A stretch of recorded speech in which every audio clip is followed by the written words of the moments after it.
Olá, boa noite.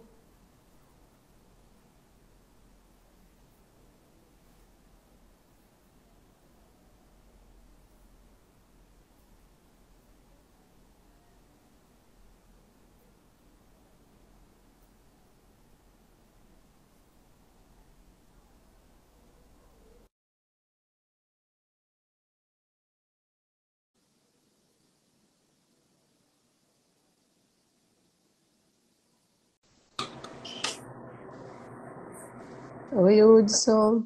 Olá, tudo bem? Boa noite, tudo bom? Boa noite. Oiê, Oi, Lu, boa noite. Bom, a gente à nem noite. combinou e estamos a bandeira verde, amarela e azul. Oh, legal. Companheiros, né? Já é uma Pois é, coisa sintonizada.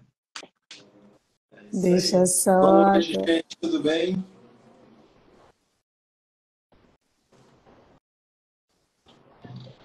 Deixa eu ver aqui, Suhaila.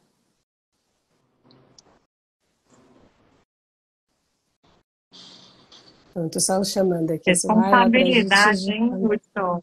A gente aqui na live de transtornos do movimento. Pois Viu Pois é. é, aí? dona Lorena.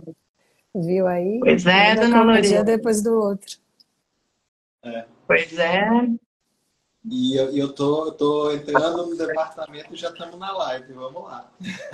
É Pois é, eu nem batizado. sou do departamento. Eu já estou Por aqui enquanto, né? Por enquanto. por Ainda. enquanto. Se Deus quiser, aqui 2 anos estarei enviando a minha carta. Em novembro de 2025, se Deus quiser, minha cartinha vai estar na mão de Lorena. Vai demorar tudo isso. Bom, Lore, considerando tudo que eu tenho para fazer na Brafim, eu acredito que vá, mas você sabe que você pode contar comigo para o que você precisar, cá estou. Mas eu acho que vai, Lore. Minha amiga, eu não consigo, não. Eu imagino. Deixa eu chamar a Suhaila aqui de novo, que tá aparecendo aqui que ela não estava conseguindo entrar. Mas eu vi que ela tá aí na live, deixa eu ver se agora vai. Já foi. Agora foi. Oi, gente. Oi, boa Olá, boa Boa noite. noite. noite, tudo bem? Tudo bem, e Tudo você? Tam- ótimo? Também. Estão me ouvindo bem? Sim, boa Sim, Então noite. tá, sim. então tá ótimo. Muito bem, minha gente. Então vamos lá. Boa noite a todos. Eu sou Lorena Rosa Almeida, né, fisioterapeuta, estou como coordenadora do Departamento Científico de Transtornos do Movimento da Abrafim.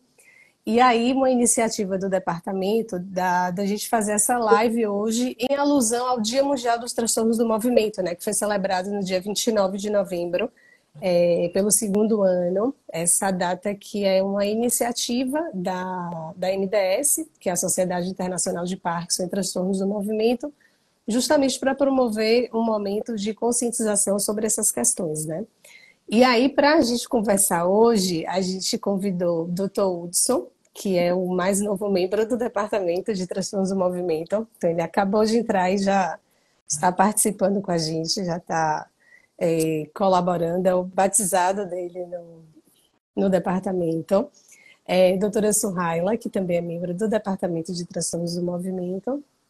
E Luanda, que é a diretora científica da Brafim, que vem numa relação aí muito amigável com o departamento. Um dia ela estará formalmente Muito vinculada, né? apaixonada. Mas Muito apaixonada. e colabora bastante com a gente também, né? Já participou de alguns eventos, já fizemos algumas parcerias, então a ideia da gente hoje é conversar um pouquinho, e aí eu agradeço muito a vocês pela presença e espero que seja um momento assim muito enriquecedor para a gente e para as pessoas que estão aqui com a gente hoje, tá? Então, muito obrigada a vocês por estarem aqui hoje à noite. E aqui em Salvador é véspera de feriado, viu? Amanhã é feriado aqui pra gente. Só depois que eu me lembrei, só depois da data. Aqui é o caos do final do ano. Em São Paulo, feriado pra gente agora só Natal e olhe lá. Pois Mas eu é. acho, posso interromper a dinâmica só para fazer uma fala? Eu acho que, assim, não só em meu nome, mas em nome da diretoria, executiva como um todo. Eu me questionei muito ao longo do dia se a gente deveria fazer essa live hoje ou cancelar. A gente teve uma perda muito importante no cenário da fisioterapia neurofuncional. Eu acho que, em especial, no cenário da fisioterapia neurofuncional na criança, que foi a perda da Dani. Eu tenho certeza que o céu está em festa, mas a gente aqui na Terra está muito triste para ver alguém tão impactante, tão importante para a nossa área, para a nossa história, de uma forma tão precoce. Mas ao longo do dia eu fiquei pensando que todas as oportunidades que eu tive de estar com a Dani, ela estava discutindo ciência com qualidade, com ética, em prol da melhora do paciente. Então, eu acho que, de certa forma, até uma forma de honrar o privilégio que nós tivemos de estar com ela, de conhecê-la, de ver o amor, a paixão que ela tinha pela pediatria, pela Abrafim, né? A Solange fez a lembrança que ela foi uma das nossas primeiras delegadas. Então, eu acho que discutir a ciência com qualidade, discutir intervenções que possam promover a melhora para o paciente, é a melhor forma de honrar, de fato, os nossos colegas que já nos deixaram, os colegas que estão aqui e a nossa profissão. Então, só para, né, para todo mundo entender que a Abrafim como um todo está de luto, mas que foi até uma tomada de decisão da possibilidade não só de ter essa fala, de homenageá-la, mas que a promoção da melhora da fisioterapia neurofuncional, a promoção da melhora da fisioterapia neurofuncional na criança foi uma das grandes paixões da Dani. Eu acho que, de certa forma, é uma forma de honrá-la quando a gente pode discutir possibilidades de melhorar o tratamento e a vida dos nossos pacientes. Então, que a família receba, né, os nossos sentimentos, o nosso conforto, e tenha certeza que ela...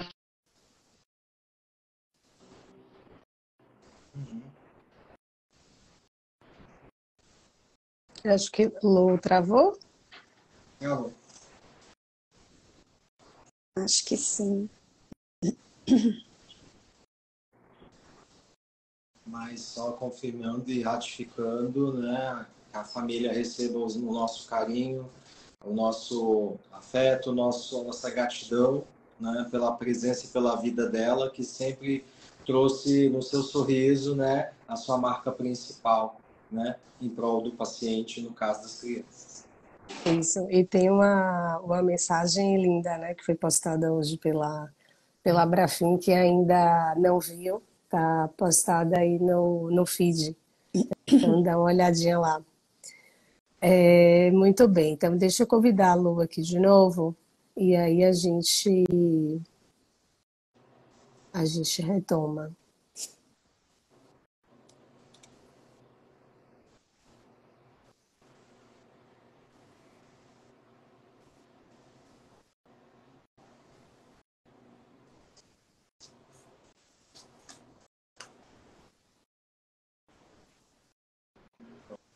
Oi, Lu. Oi, voltou? Voltou. Eu moro na frente de uma reserva. Eu tenho esse privilégio. E está chovendo, então Deus proverá. O Hudson complementou, Lu, sua fala, e aí eu comentei da mensagem que foi postada hoje pela Abrafim, quem não tiver visto ainda, para poder dar uma olhadinha no feed da mensagem que foi postada hoje, tá? Muito bem, então vamos lá. Vocês fiquem à vontade, quem está aqui com a gente, para poder perguntar, colocar as perguntas aí no chat, e aí a gente vai respondendo ao longo da live. Então, assim, qual é a ideia, né? Uma coisa que a gente até discute muito no departamento é que a gente fala assim, o departamento é o departamento de fisioterapia nos transtornos do movimento. E aí muita gente pergunta o que são os transtornos do movimento, né? Então, às vezes, a gente se depara assim, com essa questão conceitual mesmo. E aí acho que o primeiro ponto, assim, para a gente começar falando é justamente isso, né? Os transtornos do movimento, eles também são conhecidos como os distúrbios do movimento, né? E são condições neurológicas que envolvem geralmente assim, ou algumas lesões ou alteração no funcionamento dos núcleos da base ou de suas vias, né? Além de outras estruturas cerebrais também. mas eles são marcadamente caracterizados por alteração no movimento, né? Justamente por comprometer as áreas que são responsáveis pelo controle dos movimentos e pela coordenação. Então, por isso, essa terminologia mais ampla é chamada de transtornos do movimento, né? E aí, essas condições, elas são divididas em dois grandes grupos, que são as hipocinesias e as hipercinesias, né? Então, assim, as hipocinesias são caracterizadas por uma redução do movimento, né? E aí a gente tem como grande exemplo a doença de Parkinson.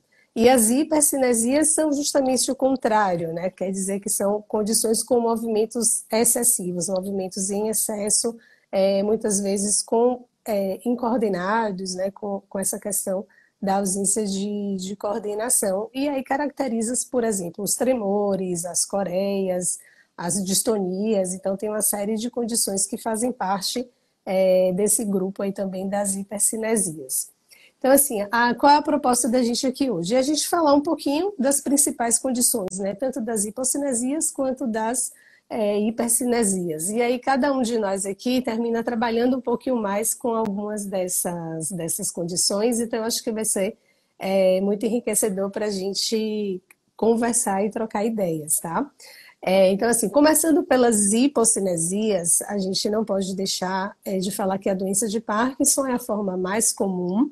E aí, outra coisa que eu acho importante a gente começar mencionando, que é o quê? O termo parkinsonismo, né? Então, assim, é importante a gente pensar, por exemplo, como um guarda-chuva, e o termo parkinsonismo é como se fosse esse guarda-chuva, né? Que significa o quê? Um conjunto de sintomas que envolve a lentidão dos movimentos, que é a bradicinesia, o tremor, a rigidez e a instabilidade postural. Então, várias condições de saúde podem desencadear esse parkinsonismo. E aí a doença de Parkinson é a principal causa, e aí vem os outros tipos de parkinsonismo, né? Os parkinsonismos atípicos, o parkinsonismo secundário, e daí vão outras condições. Então aí, dentro dessa parte assim, da doença de Parkinson, queria te ouvir, Suhaila, assim, o que é que te chama mais atenção assim, na doença de Parkinson? Quais são os principais aspectos que a gente, enquanto fisioterapeuta, não pode deixar de prestar atenção numa pessoa com Parkinson, e o que é que direcionaria a gente para uma avaliação? Boa noite, Lorena. Boa noite, Hudson, Luanda. É uma alegria estar aqui com vocês. Muito obrigada pelo convite. Eu também gostaria de iniciar minha fala mais uma vez, né, estendendo meu grande abraço à família da Dani, que vai continuar viva nos nossos corações pelo legado que ela deixa, não só na Abrafim, mas de tudo que ela fez ao longo da vida dela, que realmente, né, é uma partida muito breve, muito precoce, mas que eu espero que Deus apazigue a dor no coração das pessoas que aqui ficaram, seus familiares, e que a gente possa, né, continuar com o legado dela também, e contribuindo para fisioterapia neurofuncional, pediátrica, adulto, o que ela começou aí ao longo do tempo, né, quando a Abrafim estava iniciando e tanto contribuiu com a gente. Bom, falando um pouquinho então da doença de Parkinson, depois dessa abordagem excelente que a Lorena fez, ela é uma doença muito complexa, sistêmica, que tem vários sinais e sintomas, vários desfechos motores, não motores. Então, eu penso que a primeira coisa importantíssima é a sistematização da avaliação mesmo, como você bem pontuou. Então, uma das coisas que eu acho muito importante quando a gente pensa na avaliação depende muito da experiência do profissional que está atuando com esse paciente. Então, se você que está aqui nos ouvindo, e até muito obrigada, né, pelas pessoas que estão aqui querendo ouvir um pouco o que a gente tem para falar, eu penso que essa avaliação ela tem que buscar os potenciais desse paciente, os problemas que esse paciente apresenta. Então, isso vai guiar o seu tratamento, porque vai auxiliar você a determinar o nível de atividade, de capacidade funcional e da participação social desse indivíduo.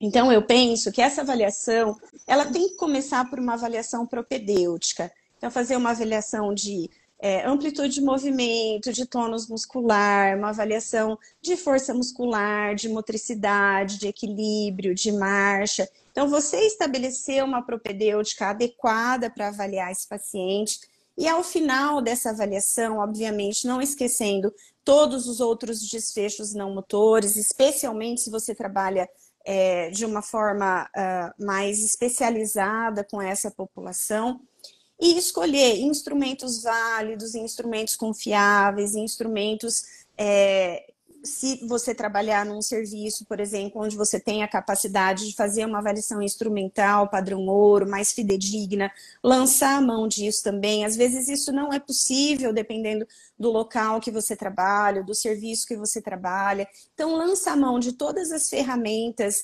possíveis para fazer a avaliação desse paciente, identificar, fazer um diagnóstico assertivo para a gente conseguir determinar um planejamento terapêutico eficaz para esse paciente. E não só o planejamento, mas você conseguir, né, pensar que essa avaliação ela é um processo contínuo, ela não é algo pontual, onde você, só num primeiro encontro, você vai fazer isso, mas ao longo do tempo, para você ver os ganhos, as perdas, e se o que você está fazendo está tendo uma efetividade para você ou manter ou recalcular sua rota, né? Isso, é bem interessante esses pontos, porque assim, uma coisa que eu costumo falar muito até assim, lá no serviço, porque são tantas alterações que podem acontecer e quando a gente faz a avaliação na anamnese, às vezes são muitas queixas, né? E aí a gente precisa direcionar isso de alguma forma. Então a gente costuma escolher juntamente com o paciente, né? Então essa questão de trabalhar junto com o paciente, de ouvir as suas preferências também, justamente isso passa pelos objetivos de tratamento, né? Então assim, a gente prioriza quais são as queixas, o que é que está tendo maior impacto na funcionalidade, e daí a gente direciona a avaliação para essa parte da instrumentalização mesmo, né? O que é que no exame físico a gente vai conseguir utilizar de instrumentos para que isso sim permita que a gente, ao longo do tempo, vá fazendo esse acompanhamento, né? Justamente para poder ver quais são os pontos que a gente está tendo ganhos, o que é que a gente precisa continuar trabalhando ou mudar o rumo, às vezes até, né, do tratamento para obter as melhores respostas. Então, acho que isso é uma coisa muito, muito interessante, né? A gente saber assim, o que a gente ouve, como direcionar isso para a parte funcional, e daí a gente junto chegar num objetivo comum assim, né, de tratamento, escolhendo às vezes 2 ou 3 áreas para a gente poder trabalhar por vez, estabelecendo as metas, né, por tempo, e aí a gente vai trabalhando isso até para motivar também o paciente, né? Exatamente. Eu acho que quando a gente é mais experiente no processo, isso fica mais orgânico, né? Da gente fazer uma avaliação mais focada no objetivo, na funcionalidade, interagindo com o paciente, aquilo que causa mais problemas para esse paciente, o que dificulta ele fazer algumas coisas, ou quais são alguns pontos que esse paciente quer melhorar. Então, isso fica mais orgânico, né, para a gente. Mas, às vezes, um aluno de graduação, ele não, né, a falta dessa expertise. Então, eu sempre falo para os meus alunos, né, às vezes a gente vai num crescente na avaliação e depois ele volta, né, para aquele objetivo mais focado, dentro daquele quebra-cabeça que ele tem, de uma avaliação mais ampla, para que ele tenha uma condição de ter um raciocínio clínico mais aprofundado, porque às vezes o déficit do equilíbrio do paciente está numa amplitude de movimento inadequada, uma rigidez muito grande, onde ele não consegue fazer, né, esses ajustes ali de tornozelo. Então, às vezes falta, né, essa experiência. Então, e por vezes essa resposta está numa avaliação simples, por exemplo, de amplitude de movimento, uma avaliação de tônus, né?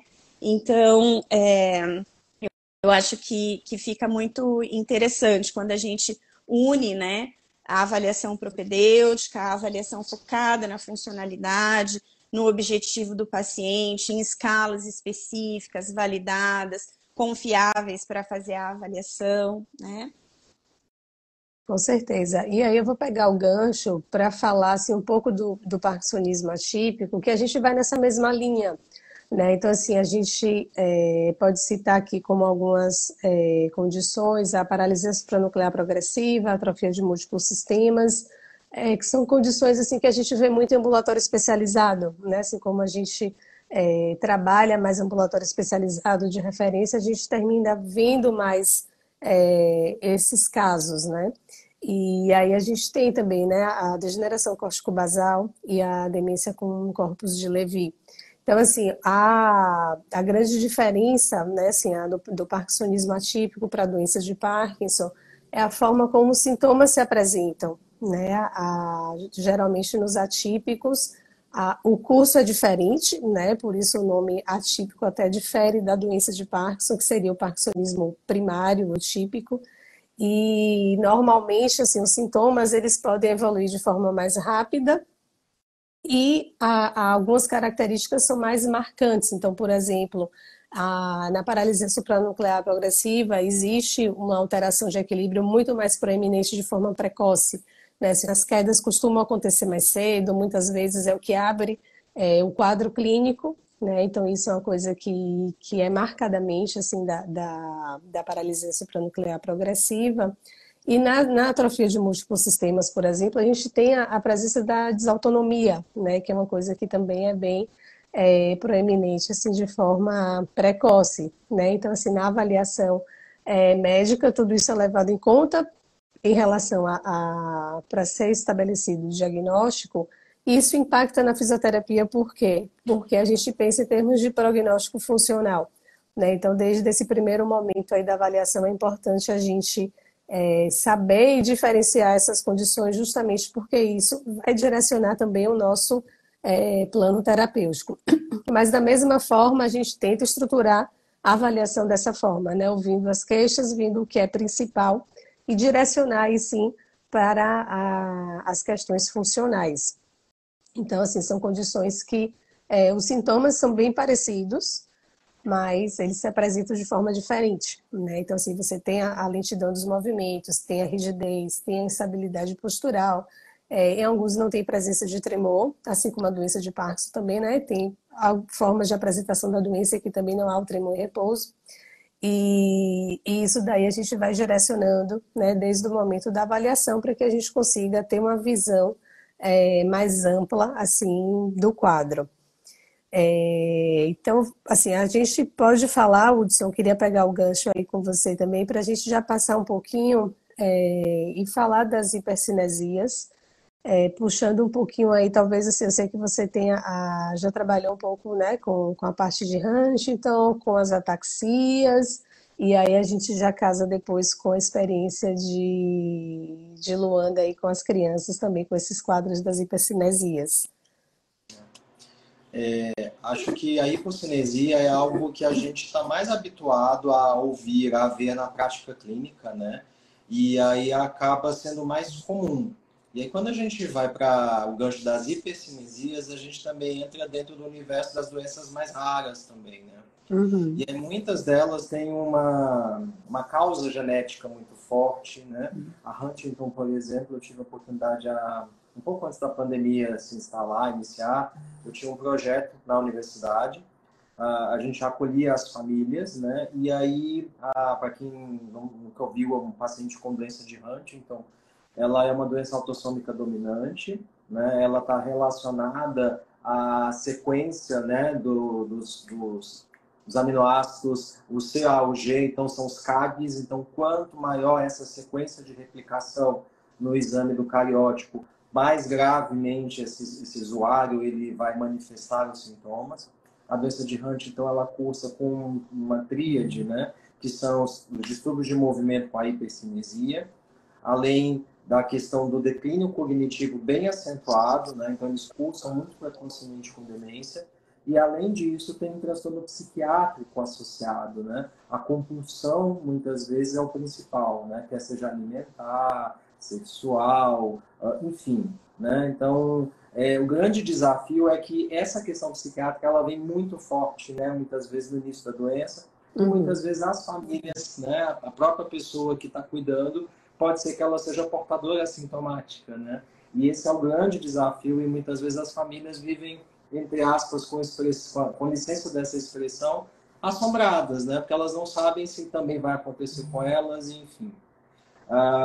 A gente acaba observando muito, né, nesse rol de doenças neurodegenerativas que cursam também, com a questão mesmo do cuidado centrado na família, que é uma das coisas que, pelo menos nos últimos anos, né, a gente tem trazido isso muito dentro das discussões da Abrafim, né, porque muitas dessas doenças, infelizmente, gente, elas não vão ter uma cura, né? E muitas vezes a gente olhando muito para a questão estrutural, né, de a alteração, a degeneração da perda, a gente deixa de olhar, por exemplo, os desafios que é levar essa pessoa a, de novo, à sociedade, ao que a gente chama muito dentro do conceito CIF da participação. Então, o que a gente tem feito? Pelo menos assim, eu tenho uma paciente que tem um transtorno, não é a Huntington, mas ela tem um tremor essencial muito atípico, e assim, deu uma melhorada muito com o simples fato da gente conseguir incluí-la numa atividade que ela vem para participar de um grupo de dança, né? Então, ela tem vindo, a gente conseguiu controlar os sintomas, conseguiu controlar e ajudar nesse processo de adaptação, né? Então, coisas que a gente vem observando, e aí eu tive a oportunidade numa audiência pública que eu fui representando a Abrafim no primeiro semestre, de estar numa mesa com o Dr. Akari, né? Referência que a gente tem nas doenças neuromusculares. E aí eu tive a oportunidade de falar para ele assim, Dr. Akari, eu li o seu livro, mas assim, quando o senhor fala, né, do transtorno, por exemplo, Huntington, ou outras síndromes que a gente trata, quando eu fui lá no capítulo, faça fisioterapia motora e respiratória. Mas o que seria essa fisioterapia motora e respiratória? Eu acho que a gente tem muito que realmente entender, né, dessa interface, né, desses desafios. Algumas coisas que a gente viu muito no projeto com Huntington, eles têm uma fatigabilidade muito alta, mas não adianta você perguntar diretamente, porque eles vão dizer que não estão cansados, eles querem continuar. Então a gente precisa começar a observar marcadores como, por exemplo, a frequência cardíaca, né, que pode dar uma série de pistas, né? Então, e é algo que a gente acaba deixando assim de segundo plano, né? O exercício, o treino locomotor, a Luanda trabalha muito com isso também. Essa questão mesmo da gente estar explorando e fechar a cadeia, né? Exercícios com cadeia fechada, principalmente para membro superior, né? Porque a gente trabalha predominantemente membro superior em cadeia aberta e aí tem mais dificuldade de se fixar, tem mais dificuldade em alcançar, e muitas vezes quando você começa a buscar posições como quatro apoios, ajoelhado com apoio, você começa a observar mudanças e coisas que vão acontecendo. Isso mas é interessante. Assim, tem assim, alguns estudos, né, algumas diretrizes até de Huntington. E aí uma coisa que é importante a gente sinalizar é justamente essa instabilidade postural, né, mais proeminente assim, por conta da Coreia até, né? E, então, assim, essa avaliação do equilíbrio, para daí a gente direcionar, eu acho que é fundamental, assim, nesse primeiro momento, sabendo até do impacto que as alterações comportamentais, né, e psiquiátricas geram nisso daí também. Então, assim, realmente é muito desafiador. Mas assim, hoje, né, assim, acho que cada vez mais a gente tem grupos estudando a doença de Huntington, e aí a gente já consegue traçar um plano terapêutico assim com um nível de evidência melhor, né? Então, assim, essa questão do trabalho em cadeia fechada, para a gente conseguir controlar um pouco os movimentos e daí a gente conseguir avançar em termos de ganho de equilíbrio para a realização das atividades funcionais e da própria marcha, né? Eu acho que é bem interessante assim nesse momento, né? E assim, uma coisa importante também é a gente saber dos estágios da doença e justamente cada estágio, né? Cada fase vai ter as suas intervenções assim mais direcionadas de acordo com o comprometimento, né? Uma outra coisa, Lori, é a questão também do olhar multidisciplinar, porque assim, você precisa ter um suporte tanto do pessoal da nutrição quanto da fonoaudiologia, porque eles têm um gasto energético assim muito alto, Muito né? alto, é. E até a questão alimentar é o grande desafio, porque eles evoluem com uma das causas óbito é justamente a pneumonia broncoaspirativa. Então essa preocupação tem entrada assim logo de cara, logo no início realmente do manejo, que a gente precisa começar a identificar que se o usuário ele está comendo, ele está tossindo, sempre que ele come ele tosse, identificar o que é esse gatilho, porque a gente consegue evitar que ele venha a desenvolver uma pneumonia broncoaspirativa. E isso é bem interessante também a gente ter esse tipo de olhar. Hudson, fala um pouquinho do trabalho que você vem fazendo com pessoas com tremor essencial, que é uma coisa assim também que é... A gente vem conversando, né, sobre isso, porque assim, a priori, o que a gente acaba vendo muito no tremor essencial, né, a questão mesmo do uso do medicamento, né, então muitas vezes a pessoa desenvolve ainda como adulto jovem tremor essencial, ela acaba utilizando um medicamento, muitas vezes o propanolol acaba sendo utilizado no primeiro momento, só que à medida que a gente vai envelhecendo, esse tremor ele vai se acentuando. E aí ele começa a gerar impactos muito significativos justamente na qualidade de vida, na escrita e nas AVD básica mesmo, né? A pessoa não conseguir escovar o dente, ela não conseguir ela não conseguir abotoar uma roupa. Então, o que a gente tem tentado fazer nesses últimos tempos, né? Isso realmente, eu estou coletando aí informações sobre como que a gente pode estruturar uma avaliação de função manual, né? E aí a gente já tem instrumentos interessantes para a gente conseguir fazer isso, como, por exemplo, o Nine-Hole Peg Test, o teste de caixa blocos, que a gente consegue realmente identificar, né, e quantificar o impacto que esse tremor traz na vida dessas pessoas. E estou começando a ir atrás de aplicativos, né? Porque hoje em dia a gente tem uma série de opções, enfim. Existe um aplicativo que é utilizado para quem tem sistema iOS, que é o Study My Tremor, né? Ele é muito utilizado para a doença de Parkinson, mas a gente está começando a observar o uso dele também para outras condições de tremor, né? E pode ser algo para a gente entender de fato como que isso acontece, né? Como que são as repercussões, até para a gente traçar as estratégias, né? E outra coisa dentro de tremor também, Lori, se me permite, tem muita interface medicamentosa, né? Nosso país, principalmente quando a gente olha o envelhecimento, né? A gente é muito medicalocêntrico, né? Muita questão do medicamento, do fármaco. Então, muitas vezes, né, entender por que está tremendo, a questão da ansiedade, que tem vindo muito fortemente, é uma herança que a pandemia deixou com a gente, né? A gente tem visto adolescentes, né, extremamente ansiosos.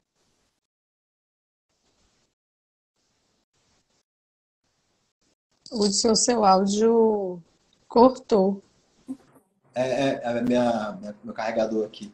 Mas essa questão mesmo da ansiedade, né? De você começar a observar que pacientes mais ansiosos, né? Cada um tremendo mais. Então, vamos tentar ter um olhar em relação a essa ansiedade também. Tá, Hudson, a gente tem uma pergunta aqui, se o tremor essencial pode vir após AVC. Geralmente, o que a gente observa? Ele, naturalmente, ele vai se desenvolvendo, né? Tem pessoas que tremem mais, tremem menos, mas eles não têm uma repercussão tão significativa. Pode ser, né, que pós-AVC, por conta de perda mesmo neuronal, né, a pessoa perca um pouco mais de estabilização proximal e acabe tremendo mais. Mas a gente precisa investigar melhor, ou se realmente pode ser, por exemplo, ela fica ansiosa quando vai mexer e começa a tremer. Né? E pode ser outro tipo de tremor também, né, Hudson? Assim, existem diferentes tipos de tremor, né? Um tremor de ação, um tremor postural, tremor em repouso. Então, assim, são condições diferentes e aí cabe uma avaliação mesmo mais detalhada com o neurologista, né, para poder saber o que é que está de fato acontecendo. Tem uma outra... De cerebelo pode dar um tremor de ação. Exato. Né? Então, precisa ver direitinho o que está acontecendo. Nem tudo que Isso. treme é Parkinson. Né? Então, É verdade. precisa começar a pensar nisso. E E nem nem todo todo Parkinson Parkinson tem treme. tremor, Exatamente. exatamente. Tem uma outra pergunta aqui. Vocês têm alguma opinião sobre a opção de medicação para a hipercinesia? Eu acho que nós não somos as melhores pessoas para falar sobre isso, né? Ai, gente, realmente é isso que você falou, Lore. A melhor profissional realmente é procurar um neurologista, de preferência aquele que tem uma expertise em transtorno de movimento. Porque aí a gente consegue trabalhar junto, discutir, porque, de novo, conforme a idade, conforme a gente vai envelhecendo, tem muita interação medicamentosa. A gente recebe lá no ambulatório muito paciente que desenvolve parkinsonismo com rigidez bem acentuada por conta de interação medicamentosa. E aí recebe um diagnóstico de Parkinson uma vida toda, e aí quando tira as medicações, o médico geriatra ou o neuro que não tem expertise, você vai observar que ele não tinha Parkinson. Ele tinha outro transtorno, às vezes ele tremia muito e ele começou a tomar medicação para não tremer e aí ficou rígido. Então, assim, essa discussão ela tem que ser feita dentro da equipe mesmo, de preferência com quem tem experiência nessa área. É isso. Obrigada, Hudson. Lu, o que é que você conta aí pra gente das crianças? Eu estou aqui só idealizando como o mundo do transtorno do movimento do adulto ele é diferente da pediatria, porque, na verdade, a gente não tem mundo. Né? Ouvir o pessoal da adulto falando com tanta propriedade, a diretriz. E o primeiro ponto é que isso não é muito discutido na pediatria. A gente está falando de 6, 8% da população que a gente trata, com pouquíssimos profissionais especializados. Discutir avaliação é muito difícil, porque boa parte dos pacientes sequer tem diagnóstico de distonia correto. Então, na grande maioria, se a gente for pensar em distonia, a coreotetose, eu acho que ela é muito notória, né? Então, assim, você olha e você vê que o paciente tem uma coreotetose. Mas a distonia, na grande maioria das vezes no Brasil, ela é tratada como uma tetraplegia espástica. Então, esse diferencial, a gente está, assim, com muitos, mas eu ouvindo vocês três falar, eu mudei de ideia, Lore, eu vou mandar minha carta para o departamento. Não vou esperar 2 anos. Porque, Ótimo. assim, é muito diferente, gente, assim, o quanto vocês falam, né, ao Parkinson, que essa nuance que deve ter muito diagnóstico de Parkinson, que não necessariamente é Parkinson, muito diagnóstico diferencial. A gente não tem quadro diagnóstico de distonia na pediatria. Então, assim, eu sou uma grande apaixonada, imagino que seja por esse motivo que eu estou aqui. Na grande maioria das vezes, quem conta para a família que é distonia sou eu, porque o paciente veio acompanhando como um paciente espástico, muito grave, não responsivo ao tratamento. Então, eles acabam caindo lá, e aí quando você explica para a família o que é distonia, ela fala, não, realmente, olha isso aqui, isso representa meu filho. E a gente ainda está no ponto de explicar o que é uma distonia, o que é uma coreotetose. Na semana passada, vocês falando de tremor, eu expliquei para uma família que era coreotetose, eu disse assim, a mãe falou, eu acho que eu tenho que ligar para o meu marido, porque ele acha que meu filho tenta bater nas pessoas. Então, eu acho que isso dá uma noção do quanto a gente ainda não discute essa temática dentro da pediatria. Que são os nossos pacientes gravemente acometidos, eles são pacientes de alta complexidade, com uma cognição dentro do contexto da pediatria extremamente preservada. É a criança que você coloca a comunicação alternativa, ela conta o que ela gosta, o que ela brinca, se ela está magoada. Eu falo, até a chantagem emocional acontece, se eu estiver fora do consultório, vai vir na comunicação alternativa, ver se diz, você me abandonou. Eu estava no Cobrafim, mas o contexto da minha criança é que eu tinha abandonado ela porque eu não estava lá. Então, a gente ainda está, quando a gente pensa em contexto de avaliação, no processo de contar para a população que isso existe. Que a gente tem os transtornos do movimento, que esse paciente distônico, que esse paciente com coreotetose, eu vi a mãe de uma pacientinha belíssima que a gente acompanhou, com ataxia, que isso existe. que não existe só a espasticidade, que não existe só a hipotonia. Esses pacientes são, sim, difíceis, eles são pacientes de alta complexidade, porque é isso, você tem uma criança com querer preservado, dentro de um corpo com comprometimento motor bastante acentuado, que dentro dos transtornos do movimento na infância, não existe avaliação que não vá considerar a participação. A gente trabalha por meio da participação.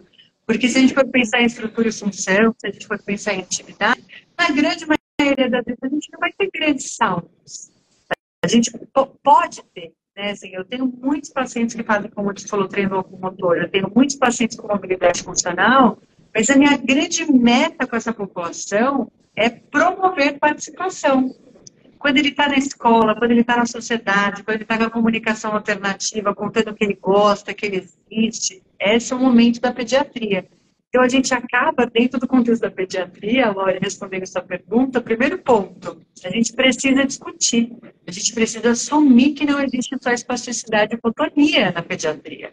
A gente precisa, profissional da pediatria, assumir que a gente vai ter que se infiltrar, de certa forma, dentro do contexto dos transtornos, que é isso, é ir nos eventos, é ouvir vocês falando e absorver e adaptar para o contexto da pediatria, usar uma ciência muitas vezes indireta.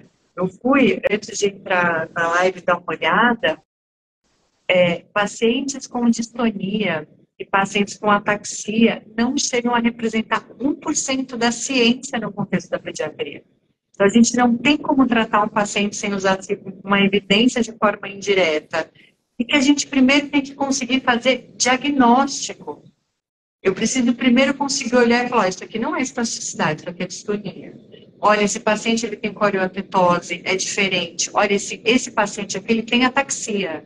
Porque são caminhos fisioterapêuticos muito distintos. E entender, eu acho que a grande beleza dos transtornos do movimento na pediatria, na minha opinião, pelo menos o que me faz, eu tenho muito orgulho de dizer que 99% do meu quadro de pacientes são pacientes distônicos, são pacientes discinéticos.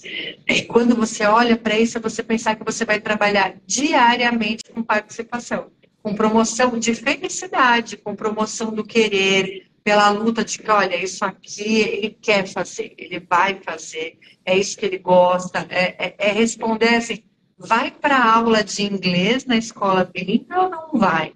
Porque quem olha um paciente distônico vai achar que a hora que ele faz um movimento distônico que ele não quer. E muitas vezes é a forma dele falar assim, escuta, vocês não estão me ouvindo, eu quero muito fazer isso, eu quero muito, eu tenho algo a dizer.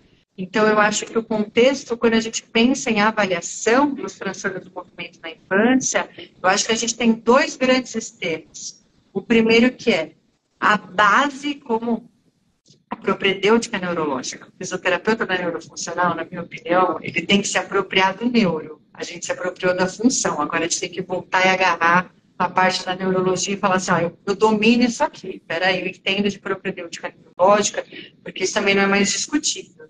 Eu acho que é o ponto de dizer assim, eu sei avaliar, eu preciso dar o diagnóstico correto, e aí a gente pula para o outro extremo, que é assim, quem trabalha com transtorno do movimento da infância domina muito a participação, porque senão não teria por que a gente estar lá. Se você não for trabalhar com participação, você não precisa descer por parquinho, porque você não vai ter o que fazer, na grande maioria das vezes. Então, tá aí, gente, tinha que ter um desafio para o departamento de vocês. Vão terminar 2025 com, sei lá, 3, 4 pessoas da pediatria que vão discutir isso, que vão falar isso. É a história de pôr nos eventos, de colocar, porque não tem. É muito chocante para mim que gosto de ouvir vocês falando com tanta propriedade sobre tanta ciência, sobre tanto diagnóstico diferencial, e olhar que a gente ainda está discutindo diagnóstico. É um outro contexto, é realmente um mundo paralelo.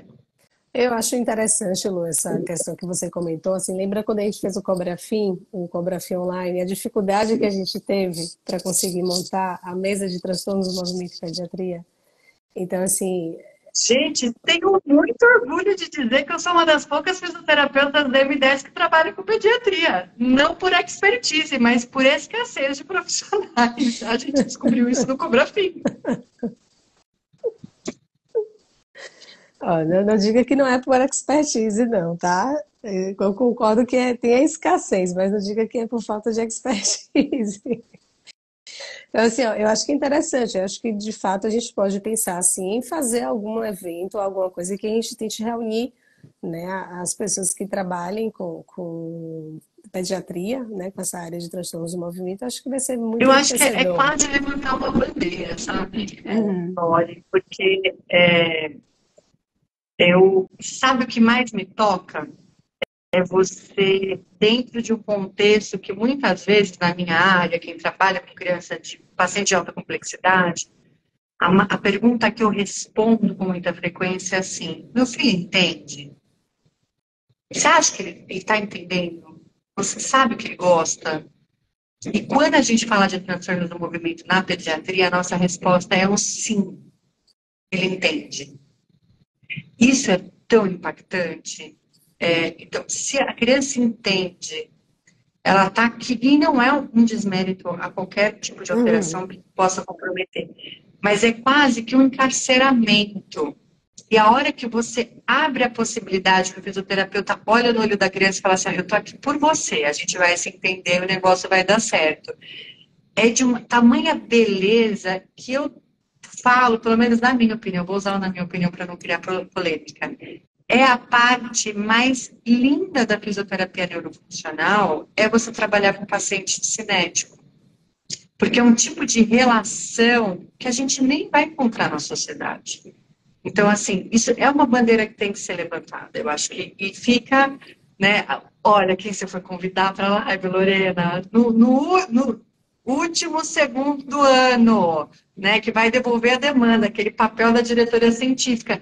É levantar a bandeira, que isso tem que ser discutido, porque a pediatria tem que chegar no nível da discussão de vocês, de adulto. Não dá para mim chegar aqui, Maju, escutar vocês três e falar assim: ó, a gente tá de parabéns. Sei se a gente tá, porque a gente ainda tá no diagnóstico. sim. Mas deixa eu botar mais uma um tempero e uma pimenta nessa discussão. A gente muitas vezes olha o transtorno e esquece de olhar a pessoa, né? Porque aí, igual, não sei se foi Suhaila que falou, foi Lorena, ele vai me bater, porque vem um movimento, a pessoa não tem essa intenção, mas acontece um movimento estereotipado, um movimento de grande amplitude. Eu lembro que no meu projeto, eu nunca tinha visto uma pessoa com balismo na vida. E aí veio um paciente com balismo. O meu olho brilhou porque eu nunca vi, eu só vi no livro. Eu tenho registro de um paciente com balismo. E os meus alunos da época ficaram tremendo de medo de chegar perto dele, por conta do movimento. Só que assim, quando ele esbarrava, ele virava assim: nossa, me desculpa, né? Mas assim, a gente tentou É atendê-lo. isso. Como que a gente fez? A gente vinha pelas costas. Então, o treino de sentar e levantar, por exemplo, sendo feito por trás e não pela frente.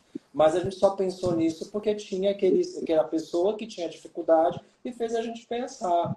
Mas eu acho que o movimento Mas assim, eu acho assusta, né? é isso, porque é a parte. É lógico, notoriamente eu sou conflito de interesse em formato de ser humano falando do assunto. Aham. Mas é a parte que, assim, os dois seres que eu mais amo encontrar na minha vida têm distonia, que é a Gabi e a Antonella. Porque são seres que aprenderam a ter conversas profundas com os olhos. Uhum. Quem trabalha com paciente assim, eu acho que eu vejo, eu participo, eu passo por todos os departamentos e tem um diferencial positivo de cada departamento. Mas sabe qual que é o diferencial positivo do departamento de transtornos? É o amor. Não estou dizendo que os outros não amam, nem nada disso. Mas é o amor que sai pelo olho, que não sai na palavra, porque eu acho que o departamento de transtornos aprendeu a entender a conversa e a participação que é descrita pelo olhar. Mas que, infelizmente, é o paciente que você pode dar um migué e não tratar direito. É o paciente que você pode usar desculpas na pediatria que não tem nível de evidência, que o paciente não vai melhorar, que está tudo bem. Tem uma diferenciação, mas eu acho que é isso. É você conseguir entender esse olhar que tem uma profundidade que não é comum. Porque você está encarcerado no seu corpo, e eu acho que o transtorno do movimento, se eu falar besteira, vocês me corrijam, mas ele tem muito isso, que é o certo encarceramento daquela cognição, aquele coração totalmente organizado, mas que o corpo não responde ao que ele quer te contar, ele não tem como expressar. E essa responsabilidade é muito nossa. Não que eu adoro que é disciplinar, mas o fisioterapeuta está ali no dia a dia. A gente é um movimento de expressão do paciente. A gente trabalha pelo movimento de participação. Isso é o transtorno do movimento. Quem trabalha com transtornos, ele trabalha com participação. Não existe essa dissociação. Essa beleza, essa dança que a gente faz com o paciente, ela é de uma profundidade que se a pessoa quiser ser rasa, ela pula a evidência, ela pula a responsabilidade. E eu acho que por isso que me incomoda tanto o contexto dos transtornos do movimento na pediatria. Porque tem pouca gente para defender a parada, de falar, escuta, tá? Deixa eu contar. Isso aí não é isso. E são famílias que suplicam por esse espaço. Hoje, por exemplo, vou parar de falar, quando eu falei assim, olha, gente, eu vou ter que fechar o consultório antes, porque eu estou demorando muitas horas para chegar em casa e eu tenho que fazer uma live. A primeira sensação foi tipo, que irresponsável, você está fechando o consultório para fazer uma live. Quando eu falei o tema, todo mundo falou, por favor, falou, não, vá. As famílias soltaram e falaram, você está atrasada, vai embora porque você está atrasada, porque esse tema precisa ser discutido na pediatria. Então fica quase, olha, Lorena, estou te devolvendo o presente de eu estar maquiada na quinta-feira às 8 horas da noite, para não ficar com cara de maluca no Instagram da Brafim, porque essa é uma bandeira que vocês têm que assumir, e vocês fazem o departamento de transtorno, é um departamento extremamente sério. Vocês chamam a briga para o peito e falam, vamos lá que a gente vai segurar. A pediatria precisa disso. Estou esperando, olha, quando eu terminar a live, eu estou esperando sua carta, tá? De admissão. Vou mandar a carta hoje. É nesse momento que eu estou emocionada, que eu assumo responsabilidades que eu depois vou me arrepender porque eu não vou dar conta. É agora. Eu ouvi você falando isso. Mayra que vai me interditar, Hudson. Então não vamos deixar a Mayra quieta. Lu, você me fez lembrar de uma criança que logo no início da minha carreira eu trabalhava com criança, depois eu fui para adulto. E o Guilherme, ele tinha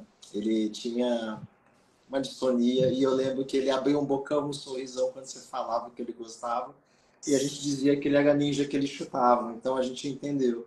E me lembrou de um outro, que aí é um adolescente, que ele teve uma PCE e uma anóxia, que evoluiu com uma mioclonia. Mioclonia não, com mioclonia, com a paralisia, a síndrome de Lancet-Adams, que o Bruno falava comigo com o olhar. Ele não conversava, mas ele olhava e você sabia o que acontecia. E aí eu acho que é essa questão desse exercício que a gente vai aprendendo, mas a gente também precisa realmente, né, como você também falou, Suhaila também falou, da gente pegar muito dessa questão mesmo da semiologia, de começar a entender, de começar a analisar, de ver que é diferente, porque a gente também tem, mesmo nos adultos, principalmente nos mais carentes, muito diagnóstico que não é fechado, sabe? Ele teve um AVC e ficou desse jeito, mas será que foi um AVC mesmo que ele teve? Será que não é um déficit que está se instalando? Eu acho que a gente precisa começar a parar e pensar, de olhar que é diferente e que não é simplesmente fazendo uma movimentação passiva que vai resolver o problema, muitas vezes, dessa pessoa. Eu acho que uma coisa importante, Hudson, não é isso mesmo.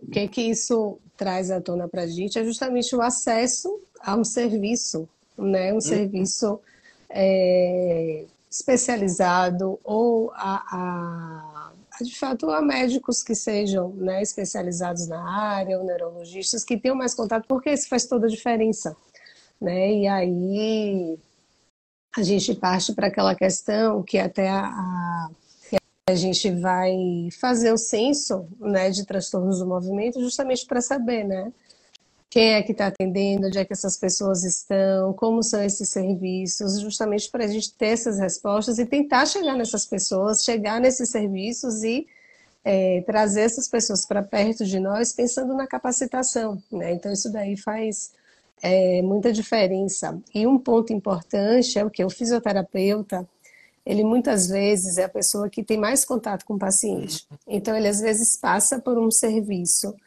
e aí vai para o fisioterapeuta, né? E aí quando chega no fisioterapeuta, é aí que a gente vai ver, né? Conhecendo mais o paciente, ver quais são as alterações que tem, quais são as características, né? Quais são os transtornos do movimento que aquele paciente apresenta.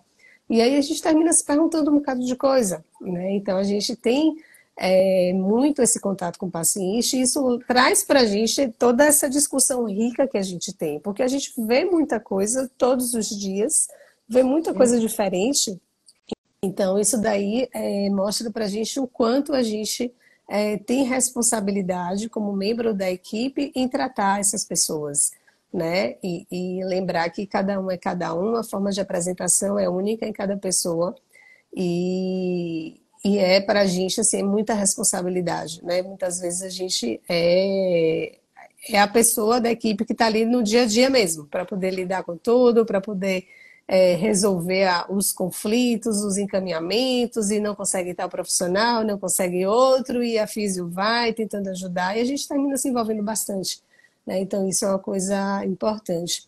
Lu, tem algumas perguntas aqui para você. Com quantos anos percebe-se que uma criança tem distonia? E uma outra pergunta, né, que foi da mesma pessoa, é como diferenciar a espasticidade de distonia em crianças? Na verdade, eu acho que assim, a gente percebe de uma forma precoce. Hoje a gente tem, no último curso que a Brevin promoveu do GM, a gente viu que até no bebê prematuro a gente tem padrões de movimento que já podem ser direcionados. É lógico que quando o controle motor voluntário deveria surgir, isso se torna mais notório. Então, no decorrer do desenvolvimento, a gente consegue ver isso com muito mais clareza, esse padrão do movimento que acontece de uma forma inapropriada.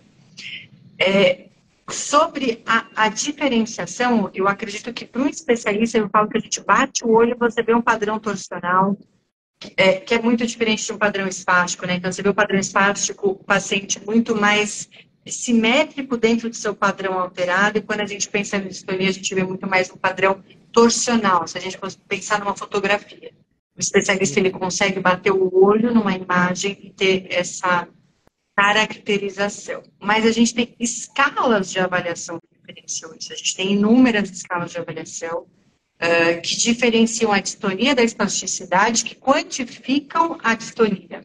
Eu não sei, eu não vi quem que perguntou, mas se a pessoa depois quiser me mandar uma mensagem, eu posso compartilhar, porque, infelizmente, essas escalas, boa parte não estão na língua portuguesa para pediatria, mas mesmo na língua inglesa, a gente consegue ler diferenciando, porque na pediatria não só é importante você entender se tem ou não distonia, mas entender esse padrão de distonia. Então, entender que ela é mais grave na pediatria em membros superiores que membros inferiores, que esse padrão torsional ele vai envolver cabeça, pescoço e membros superiores, que o paciente vai ter uma mobilidade maior.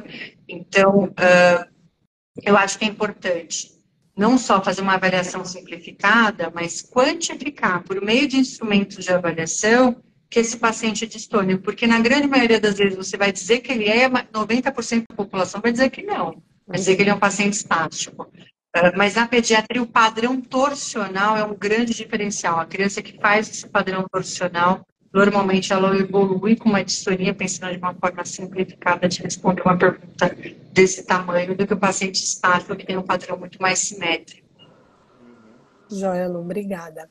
Bom, então, vamos falar rapidamente de tratamento, assim, o que é que vocês consideram, assim, com base, né, no que a gente tem hoje de evidência disponível, então, assim, voltando, Suhaila, assim, em Parkinson, né, Parkinson, acho que a gente teve um avanço gigantesco aí, né, em termos de evidência em todas as áreas, nos últimos anos, né, e a gente está chegando em 1 hora de live, que era o nosso planejamento, mas vamos falar rapidinho de tratamento. Assim, o que é importante é que a avaliação ela vai direcionar o tratamento, né? Então, assim, eu gosto sempre de falar de avaliação também, porque acho que essa é a base, né? Com certeza. Eu queria só fazer um adendo na fala da Lu, porque eu acho que ela foi maravilhosa, né? Cheia de amor, um total engajamento.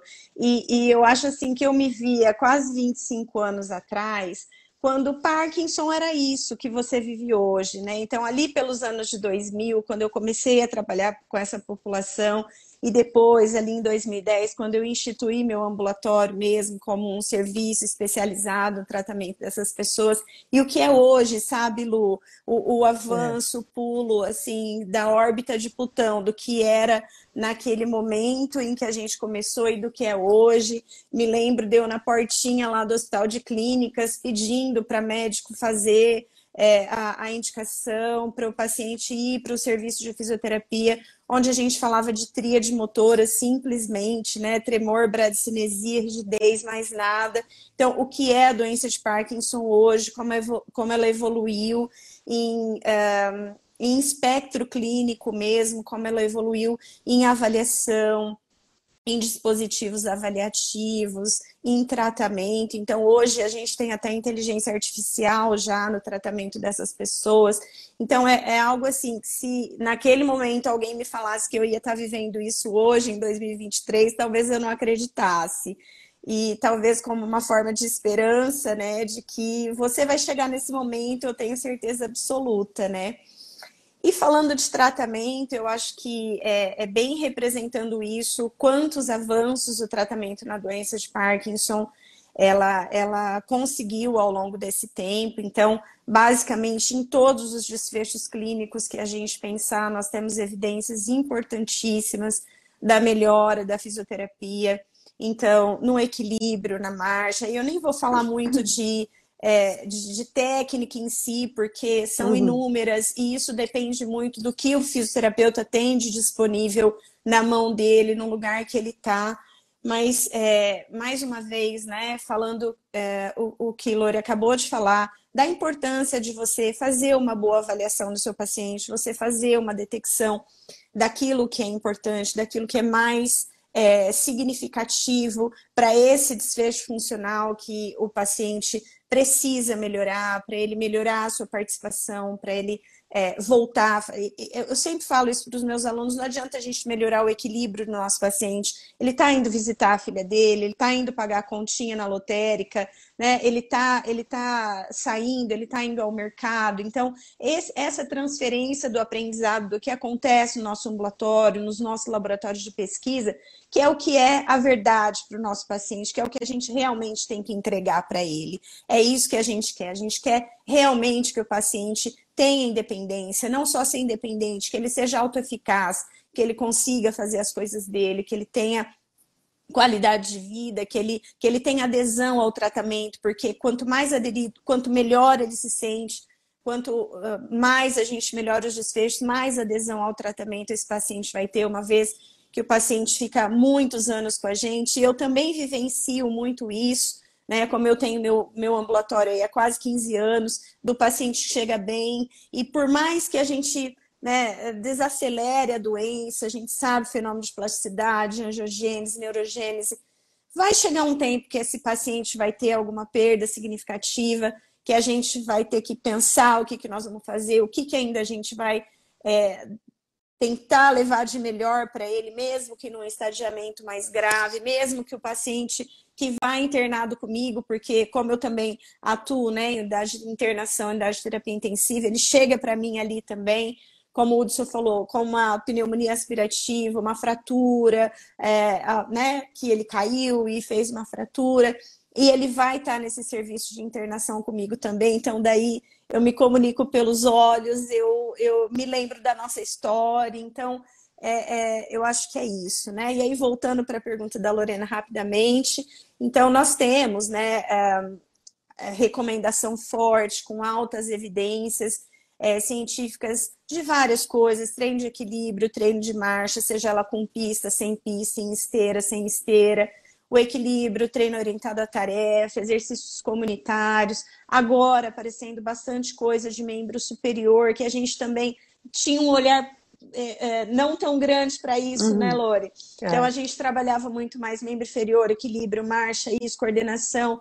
Então, o quanto a gente tem se focado nisso também, a telereabilitação, para tentar levar um pouco mais também para locais distantes, onde a gente pode fazer o treinamento de profissionais em locais de mais difícil acesso, neuromodulação, jogos sérios como realidade virtual, realidade aumentada, sensores vestíveis, educação em saúde, enfim, tantas coisas que a gente pode fazer para levar, obviamente, a melhora da qualidade de vida desses pacientes. Uma questão interessante é a gente perceber assim, a atuação da fisioterapia em todos os estágios da doença. Né? Quando a gente pensa da recomendação atual, que é receber o diagnóstico, procura um fisioterapeuta para poder fazer uma avaliação, é justamente isso. Né? Pensar desde o início se há algum comprometimento funcional. Muitas vezes não acontece, mas a gente já pensa em atuação de forma preventiva, né? De forma preventiva, para trabalhar nas questões, pensando em neuroplasticidade, e desde ali do início, a gente pensar em prevenção de incapacidade, né? Retardar o surgimento de limitação de atividade. Eu acho que isso é uma coisa muito importante. Assim, em Parkinson, o papel da atividade física tem ganhado muita notoriedade, né? Muito, muito. O MDS desse ano foi atividade física, e aí depois disso a gente vê o número de pessoas, até de neurologistas, que começaram a ter um olhar diferenciado para isso, né? Então, assim, hoje a gente já tem alguns estudos, e tem muitos estudos em andamento também, investigando essa questão da atividade física, né? E eu acho isso ótimo, né? Eu acho que isso é um ponto importantíssimo para a gente poder reconhecer o papel do exercício mesmo, assim, no curso da doença. Sem dúvida. Em todas as fases, né? Em todas as fases. Sim. Então, isso esse início precoce, eu acho que faz toda a diferença. Então, e só um detalhe, né, Lori, importante.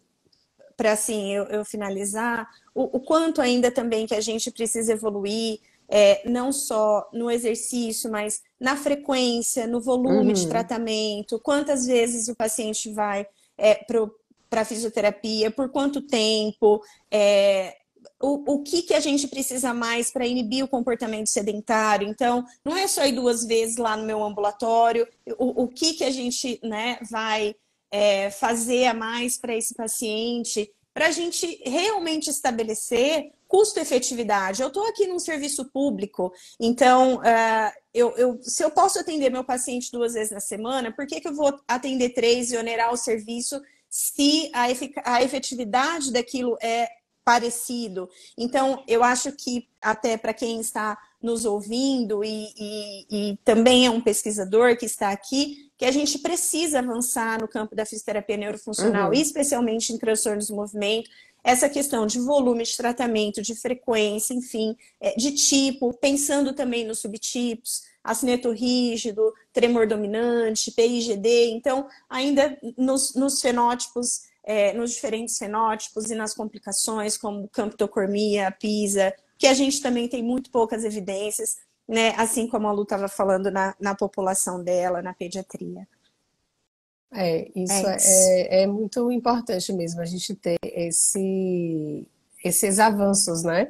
E aí eu pego o gancho para os parkinsonismos atípicos também, que a gente tem alguns estudos, mas a gente carece muito de estudos mais robustos, assim, com a amostra maior, né? Por serem condições menos prevalentes, então isso deixa as coisas um pouco mais difíceis, mas isso não pode ser empecilho, né, para os estudos na nossa área, vai ser mais difícil, mas não quer dizer que não possa ser feito. E acho que isso daí é importante a gente mencionar.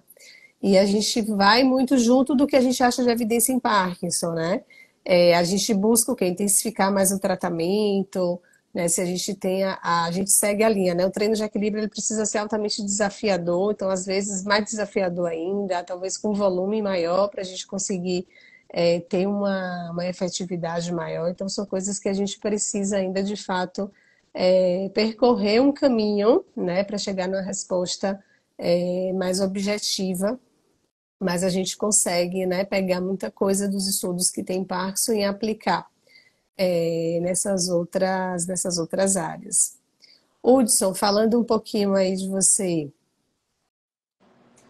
Gente, vê que eu posso falar depois que Suhaila deu uma aula aí, passando por tudo que a gente pode estar fazendo de estratégias, né? Mas eu acho que uma coisa que é bem interessante é a gente pensar no comportamento sedentário, né? Porque muitas vezes a gente observa, não há o que fazer. Sim, quando você pensa em cura, mas a gente sempre tem o que fazer quando a gente pensa em qualidade de vida e quando a gente pensa realmente em levar para a participação. E a questão do custo-efetividade é algo que a gente precisa realmente andar um pouquinho mais à frente para que a gente consiga realmente mostrar que as nossas intervenções são custo-efetivas, né? E assim, quando a experiência que eu tive no projeto com Huntington, os pacientes eles têm muita comorbidade, então eles acabam faltando muito no serviço. Também sou de serviço público, né? Então esse é um grande desafio muitas vezes que a gente tem, porque a vaga está lá, mas muitas vezes o paciente não foi, não porque ele não quis, porque ele teve uma comorbidade naquele momento que impediu, sei lá, ele teve uma internação porque ele desenvolveu uma pneumonia broncoaspirativa, está internado, mas quando ele sai desse hospital para ele voltar para o serviço, muitas vezes aquela vaga não estava lá. Então a gente precisa começar a pensar em estratégias, mas isso é mais amplo, até mesmo de políticas públicas mesmo, Sim. porque às vezes os gestores não entendem que esse paciente, a vaga está lá, ele entra, ele está fulano, fila. Não, eu estou tentando gerenciar um pouco mais essa agenda. Esse é o grande desafio.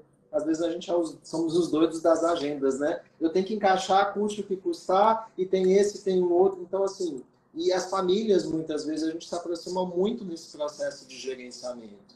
Mas a gente tem muito essa questão do comportamento sedentário bem enraizada, porque não tem o que fazer para a cura, mas e aí? Ficar parado a gente sabe que é muito pior, né? Então a gente tem que pensar em estratégias, primeiro de convencer, né? A mesma coisa que você falou para o Parkinson, que falou, serve para os outros transtornos todos que a gente vê hipercinéticos, porque realmente esses pacientes, muitas vezes, os médicos não encaminham para a gente, porque qual que é a evidência que a gente tem na melhora significativa dessa função? Mas a gente consegue contribuir com muita coisa para eles também. Né? Dor, né? Eles têm muita dor, né?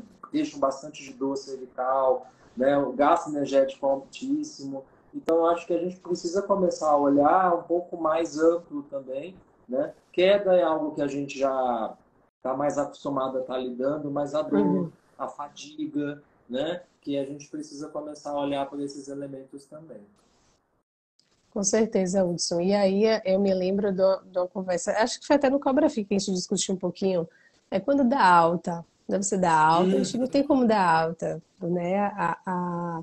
Muitas vezes o que é que a gente faz? Assim, a experiência que eu tenho lá no serviço, que também é serviço público, assim, eu já estou há 20 anos aí no serviço público e muitas vezes eu converso com o Hudson nessas angústias que a gente tem. Eu costumo dar alta assistida, que é o que às vezes o paciente não precisa ficar indo toda semana regularmente para fisioterapia, mas ele vai para mim ali de 3 em 3 meses, ou no período menor, ou no período maior, depender da necessidade de cada um. E aí o que é que entra, Hudson? É a orientação para casa. Né? Se hoje a gente tem a questão do telemonitoramento, a gente consegue chegar nessas pessoas de uma forma diferente hoje em dia, a gente consegue estar mais próximo. E a gente não pode dar tchau para essas pessoas porque elas faltaram uma vez, porque tiveram um período off e não conseguiram ir. Tem uma série de situações assim que a gente pode relatar do dia a dia da gente, né? A gente que fica com isso, que atende só isso todos os dias, tem inúmeras situações que faz com que o paciente falte. Falta de rede de apoio, né? Naquele dia não tem quem leve, não consegue ir sozinho. Então, assim, tem uma série de condições. Então, a gente é mais uma demanda aí a gente pensar, né, no gerenciamento dessas condições assim, né, na questão de serviço mesmo, né, como estruturar o serviço, como reorganizar os serviços pensando por esse lado. A gente não pode deixar essas pessoas de lado. Elas tendo 1 ano, 5 anos, 10 anos, 15 anos de acompanhamento. Né? Não é o tempo de doença que ela tem que vai fazer com que ela tenha direito ou não à fisioterapia. Né? A gente precisa abraçar essas pessoas e é essa causa. A gente não pode dar as costas para ela. É coordenação, não pode ter tantas faltas, tal. Tudo bem, mas ele continua sendo Até a paciente questão nosso. da Ele pode busca voltar ativa, né? depois, Até a mas questão da busca. então, assim, não tem como a gente fazer isso, não tem como ser diferente. Eu sei, eu sempre compro briga com isso, mas é desse jeito, não tem como ser. Lu, acho que você vai concordar comigo, né? Para briga sobre tratamento fisioterapêutico virou minha aula. Faz parte da diretoria científica. Mas eu acho que tem uma forma. Eu não sou de serviço público, eu faço pior. Eu tenho serviços privados que eu faço a minha sócia arrumar um jeito de me deixar atender 30% de atendimentos não pagos. Então, isso é muito maravilhoso. A coisa que eu mais me orgulho da minha vida é que eu tenho 2 serviços que funcionam com 30% de atendimentos sem custo. Então, eu fico no meio do caminho e deixo que elas se resolvam, porque a minha regra é: passar na minha porta é meu. Então, se não quer que eu atenda, eu não deixo passar na porta. Mas, eu acho que, nem vou falar tanto como convidada, eu acho que eu vou falar como diretora científica. Você sabe qual que é a nossa angústia? Porque a gente tem que entender qual é a evidência da fisioterapia neurofuncional. A nossa especialidade está comprovada na ciência, porque a neurociência prova a neuroplasticidade, a neurociência prova o aprendizado, a neurociência prova a participação, a neurociência prova o desejo. Isso tudo é fisioterapia neurofuncional. A gente tem que parar de tentar encaixar o paciente em método e técnica e encaixar o paciente no que ele precisa. Não é nem encaixar, é ser humilde o suficiente para chegar e falar assim: o que você quer fazer da vida? Que eu vou fazer junto com você. Porque quando você tem esse olhar, você está falando de aprendizado motor. O aprendizado motor não precisa mais ser provado. Ele já foi provado, reprovado. Não tem, a gente tem que... A fisioterapia neurofuncional, tem uma coisa que a Brafim me ofereceu de presente, é que a fisioterapia neurofuncional está provada na ciência. A gente não tem mais como discutir se a gente é importante ou não, se ela é importante ou não. Ela já foi provada. O que a gente não sabe é a dosimetria. E isso eu concordo. Eu preciso entender o que é melhor, como é melhor, o quanto eu preciso fazer. O menos é mais. Qual é o menos para promover o melhor? Não é quanto mais melhor, porque eu acho que essa é a grande diferença do olhar do serviço público para o olhar do serviço privado. E como eu fico num serviço privado que tem desejo de atender sem custo, eu acho que isso fica claro. Eu não quero mais para ser melhor. Eu quero o menos possível, porque eu não quero meu paciente na fisioterapia, eu quero ele na vida. É totalmente diferente. Então, eu não quero ele o dia inteiro naquela confusão. Mas eu acho que quando eu penso, e aí agora eu fugi logo, porque eu acho que isso é muito importante de falar num momento como esse, que a gente tem o Parkinson, tem diretriz, é uma outra hierarquia da ciência, né? Assim, é isso, 25 anos fizeram muito bem para o Parkinson, é uma outra hierarquia. Mas quando a gente pensa em fisioterapia neurofuncional, entender que a fisioterapia neurofuncional não precisa ser mais provada. A gente já sabe, porque, e não é que a avaliação e o estudo da técnica, do tipo, provou. A neurociência provou a importância da nossa participação na vida do paciente. A gente tem que entender dosimetria, mas entender a dosimetria não para o mais é melhor. Entender a dosimetria que funciona para o SUS. Porque a gente tem que ter se orgulhar dessa vertente que é quanto menos eu preciso intervir para que meu paciente tenha um bom resultado.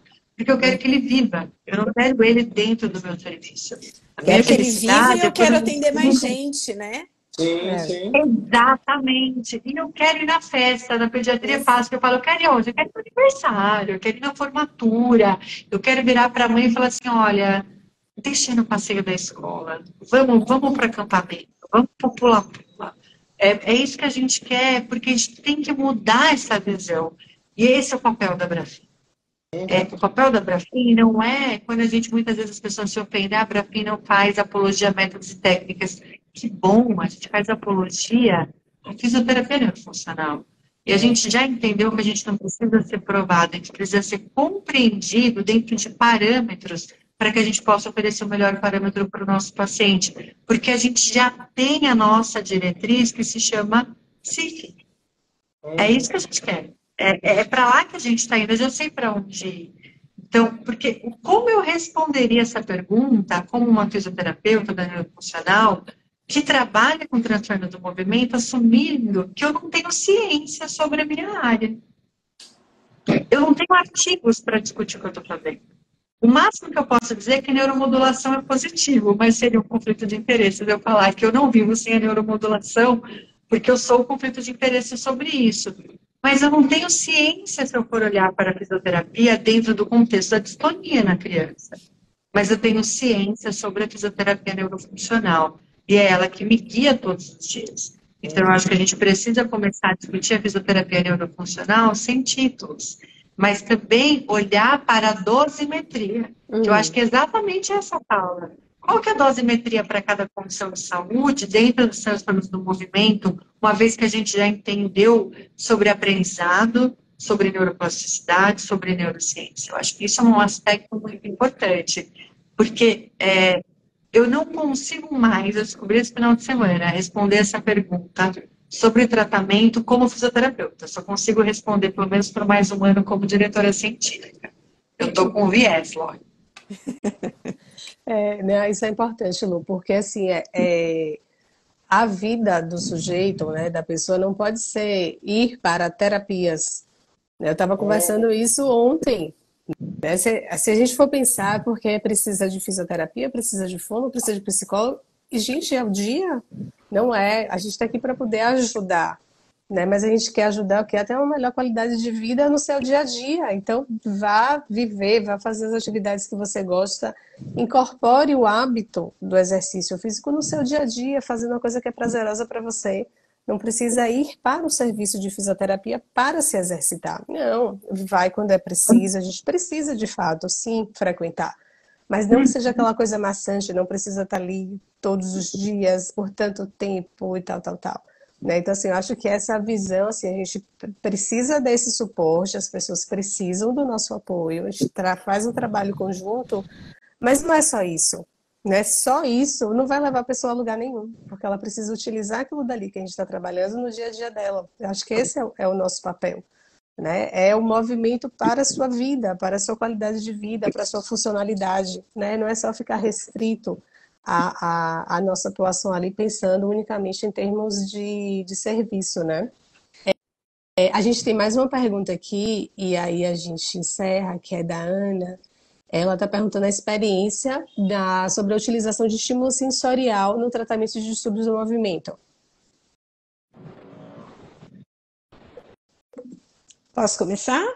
Pode sim. Bom, as minhas abordagens, eu trabalho muito com estímulo sensorial, então se a gente for pensar, né, nas disfunções dos núcleos da base, se a gente for pensar na doença de Parkinson, que é o que eu tenho mais experiência, é um transtorno do planejamento de movimento. Então, a gente sabe que as áreas secundárias motoras, onde a gente tem uma privação, né, em razão da depressão dopaminérgica, elas são absolutamente dependentes das informações sensoriais. Então, para planejar movimento, a gente precisa de informação sensorial, o paciente precisa conhecer o corpo dele, o paciente precisa conhecer o ambiente que ele está inserido. Então, os estímulos sensoriais, as referências internas, externas, são absolutamente importantes para o tratamento de pacientes com doença de Parkinson. Na ataxia também, ela é bem relevante também, né? A gente pensa muito na transferência de peso por si só, né? Muitos pacientes, eles não conseguem transferir peso. Aí sim, é clássico que a gente acaba utilizando as caneleiras, né? Ou mesmo o enfaixamento que seja. Ou fechar a cadeia, como a gente falou, que nada mais é do que você aumentar os inputs sensoriais, né? E ajudar muito nesse processo de organização. Para a mão, por exemplo, a gente observa muito que exercícios sem nada segurando é mais complexo. Se você coloca um bastão para ele segurar, ele já consegue se organizar melhor. Né? Então, acho que é melhorar essas entradas sensoriais, né? Por fundos de tarefas também. Eu acho que talvez a minha melhor resposta seja que as vias sensoriais são a porta de entrada do controle do movimento. Não existe fisioterapia neurofuncional sem a gente ter um planejamento sensorial. Não existe intervenção, não existe nenhum tipo de atividade que a gente possa fazer sem esse olhar. Eu acho que o olhar para o processamento sensorial para a via de entrada tem que ser contínuo, constante, adaptável e flexível em todas as sessões, em cada um uma das atividades que a gente executa, isso faz parte da nossa essência para o controle do movimento. Como foi a última a responder, Lore, antes de você acabar, eu vou fazer a parte do sim, você tem que organizar o serviço, que é, fale do Cobrafim.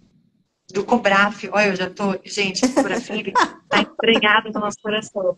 Mas comente do Cobraf, porque o Cobraf, 2024, ele vai ser presidido pela nossa magnífica Lorena Rosa. Isso é um orgulho para a Brafim, um orgulho para o Departamento de Transtornos. Eu tenho certeza que vai ter um toque muito querido dentro da neurologia para os transtornos, porque eu sei das pessoas envolvidas. Então, por favor, comente sobre o Cobraf, que eu acho que é importante, porque as pessoas mais novas, quando estão se formando, é muito abstrato o transtorno do movimento. A gente é da neuro, e a neuro muitas vezes é representada por condições de saúde com uma incidência maior, não por todas as condições de saúde. Eu acho que esse Cobraf para o transtorno do movimento vai ter um dendê diferente. Quem sabe na copediatria também, não é? Gente, eu tenho uma expectativa para a pediatria. Assim, eu estou aqui, meu amor, estamos em dezembro, no final do ano, com cara de acabados aqui. Você pelo menos pode para a pediatria, porque eu vou ficar bolada. Ai, pois é, gente. Então, assim, o Cobraf vai ser de 1º a 3 de agosto aqui em Salvador. A gente está com a comissão científica, assim, com grandes nomes, né, referência aqui no Brasil. A gente está preparando uma programação muito boa, não é porque eu estou presidindo que eu estou dizendo isso, mas de fato tudo está sendo planejado com muito carinho. E a gente tem, assim, não posso deixar de falar, a Miriam, né, que é a presidente da Brafim, está na comissão científica. Então, Luanda, você também pode puxar as orelhas dela, né, para puxar aí para a parte da pediatria, dos transtornos do movimento. Eu sei que ela está na saúde da criança e do adolescente, mas a gente não vai deixar de abusá-la em relação à neuropediatria, né? Não podemos deixar. Amor, me ligou, falou bom dia, eu falo disso. E no caso, Miriam me liga às 6 da manhã. Não, mas brincadeiras da parte, assim, eu acho que é importante entender que a presidente do Congresso Brasileiro de Fisioterapia é alguém da fisioterapia neurofuncional, é alguém de transtornos do movimento, é uma levantada de bandeira para a nossa área, a gente tem que prestigiar. É uma oportunidade única. Tenha certeza, não, a gente vai estar para te apoiar em tudo. O que você precisar de estar para te apoiar? Eu não pedi autorização, nem sei se eu posso, mas estou tentando cobrar. Somos associações parceiras, porque assim, é um orgulho ter alguém na funcional presidindo o COBRAF, é um orgulho ter alguma coordenadora de departamento de transtornos presidindo o COBRAF, ter esse envolvimento, então assim, que as pessoas participem.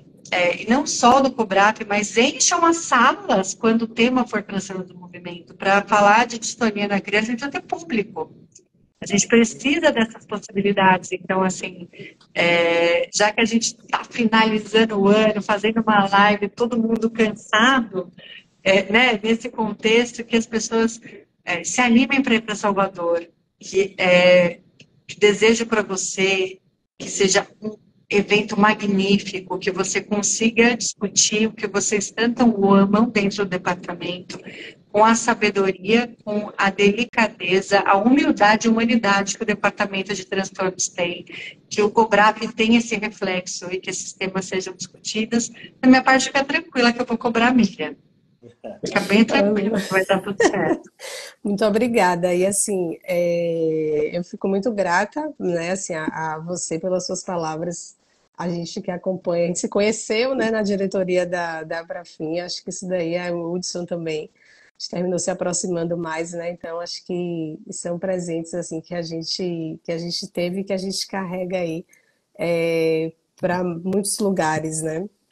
E também assim a gente tem a Ellen Beatriz, que é a presidente da comissão científica, que também é da Neuro, né? Então a gente tem que ter cuidado com o viés neurofuncional aí no Congresso.